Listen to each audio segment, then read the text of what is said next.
વડોદરા શહેરમાં સવારથી જ વાદળછાયા વાતાવરણનો અદ્ભુત નજારો સર્જાયો છે. રાજ્યમાં માવઠાથી અનેક જિલ્લામાં નુકસાન પહોંચ્યું છે. ખેડૂતોના ઊભા પાકને પણ નુકસાન થયું છે.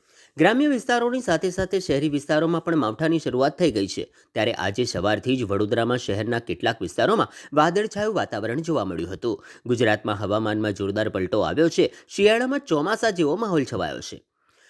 સૌરાષ્ટ્ર દક્ષિણ ગુજરાત બાદ હવે ઉત્તર ગુજરાત પર માવઠાનો માર શરૂ થયો છે. છેલ્લા 24 કલાકથી બનાસકાંઠા જિલ્લામાં માવઠાનો માર યથાવત છે. ત્યારે વડોદરા શહેરમાં પણ વાદળછાયા વાતાવરણનો અદ્ભુત નજારો આજે જોવા મળ્યો હતો.